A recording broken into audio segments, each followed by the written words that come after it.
Hello, friends, and welcome to the very first episode of Quirk and Fable, a channel where we attempt to create the things and hope nothing catches on fire. What we have in store today is a D&D themed Friendsgiving. We're going to be making some crafts and cooking some things, and it's just going to be a fun time. Things may actually catch on fire. One of the things is a candle, so it's supposed to catch on fire. Now, I'm still a little bit of a newbie to D&D and the wondrous world that it contains. However, I have thoroughly enjoyed DMing an adventure for our friend group. I was super excited when I found out that they were releasing an official D&D themed cookbook called Heroes Feast. So with the release of that and with the upcoming holiday, I thought what a perfect time to just give this a go. Crafts and cooking lie ahead of us, so let's get rolling. Plotting time. Alright, here's the plan. We're going to make 3 table decoration crafts, a fantasy map table runner, dice candles, and a bag of holding centerpiece. We're also going to be making 5 dishes from the cookbook. These will include 2 sides, 1 entree, 1 dessert, and 1 drink. Let's focus on the crafts first, though. I'm doing my own take on the visuals of a bag of holding, going with more of a round pouch shape than the satchel look from the DM guide. Our goal is to give it the illusion that the bag is bigger on the inside. Moving on. For the table runner, muslin fabric will be used for the base and a few different art markers for the inking. I'm going with a fantasy map, but I think a gridded battle map would look pretty neat too. Last but not least, the candles. I have a set that I have superglued vertically that I'm going to use to make a silicone mold to pour the wax into. Now, as you can see, this first go was flimsy and did not work well. I bought a jumbo set of dice that I have already superglued and have set up for the silicone mold pour, so these are just kind of the stunt double dice. Now, I've never used a silicone mold kit before, so I'm curious to see how easy it's going to be to get the mold made and to get the candle out once we pour the wax in. I think of all the crafts, this has the most potential to get dicey. Anyway, let's take a look at the materials. Stuff and things on the screen. I will leave a list in the description below. For the actual process, I traced the floral foam onto the back of the leather fabric, making marks for a seam allowance. Then you just cut it out. You just cut out that leather. Boom, leather. Then you just cut out one long rectangle for the side of the bag, also needing a seam allowance. Then you take it to the sewing machine, sew the sides, pin the bottom, sew the bottom, and keep on sewing. Turn the bag right side out. Then, near the back seam, make 2 small cuts with an X-Acto knife. Fold over and pin the top of the bag, and thread your cord through the channel and through those cuts. Carefully sew down the channel, making sure the cord does not get caught in the stitch. Ta-da! Drawstring bag of holding. Sort of. Let me have this one. Jam the floral foam back into the bag, and then loosely tie the cord around the middle section. Now let's grab our stuffed things to put inside. Sword time! The best time. We're just going to eyeball the measurement to see where we need to cut, then mark it and cut it. Into the foam it goes. Grab the bottle and trace it onto the floral foam. Fill the bottle with water, drop in some white food coloring, then shake it up. Although it's kind of hard to see in this clip, this will help diffuse the LED light. Cut and remove the foam from within the circle you traced, then carve out some spaces for the LED lights. After getting the bottle and LED seated, I cut off the extra LED strip and put the battery pack towards the back of the bag with the switch facing outward. Take your remaining items and arrange them as desired until your eyeballs are pleased with what lies before them. We're going to set this aside before it reaches its final form and come back to it when we're setting up the table. And speaking of table, let's get started on the table runner. This did not require a lot of materials, which is very nice. Using muslin fabric as a base, I just trace out my basic design with a pencil, then go over it with ink. Simple as that. Enjoy some footage of me doing these things. Alright, that's enough of that. Next up, I coffee stained it to give it a bit of texture, and then hemmed the edges. Here's how it looked in the end. Looking back at this during editing, wow, I went ham with that coffee stain. Unevenly ham. But this will be covered by food, so hopefully that turns out good. Let's move on to the candles. Where do I begin? By supergluing dice. So there's that.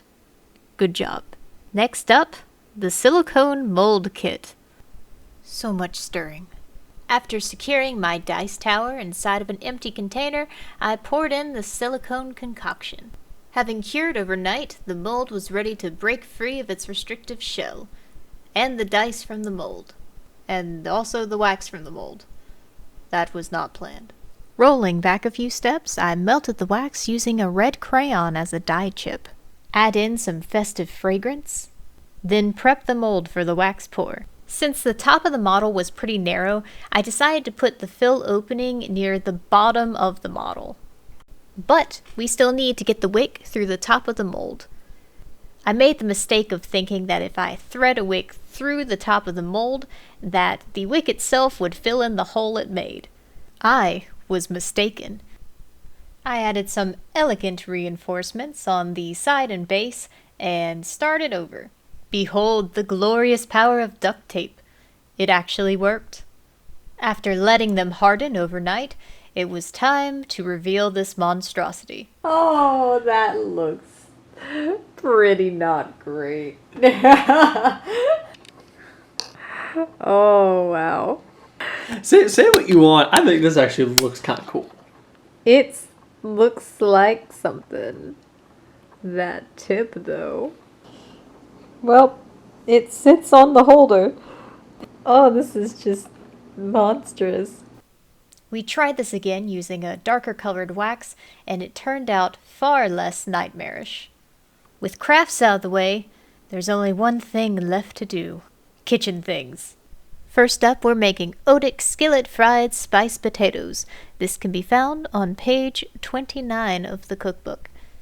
This ended up being one of our favorite dishes of this experiment, and just to let you know, they aren't joking about the spice. I would rate this dish a solid 8 out of 10. Next up, green spear bundles and bacon.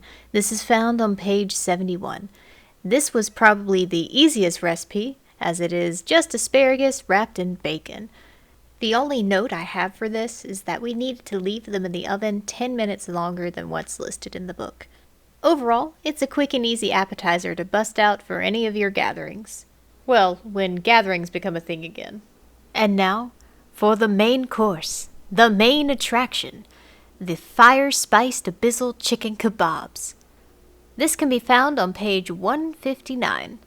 We ended up making these on a stovetop skillet. It was definitely doable, but would have been a lot easier with an actual grill or barbecue, like the book recommends. Now, these were just a tad bit too spicy for me, but my tastes are kind of a bit weird, so this could be perfect for normal people. Next up is the Barovian butterscotch pudding, found on page 172. Despite the order of this video, we actually made this dish first so we could let it chill overnight. Probably due to my non-existent culinary skills, this did not turn out as thick as I was expecting, but topping it off with whipped cream, it was still quite delightful. One more thing to make. The end is in sight. Bring on the hot spice cider. This recipe is found on page 189. This was my first time making or trying cider, and this recipe was perfect. Not only was it super easy and made the house smell amazing, but the taste was marvelous. And that's it. We have everything made. Let's go get our table set up and finish the bag of holding. To complete the centerpiece, I put a piece of black fabric inside the bag to hide the LED lights, the battery pack, and the floral foam. I took chocolate-covered coins that I decided upon last minute and arranged them to look like they're spilling out of the bag. Let's grab the nightmare candles and food and take a look at the final shots.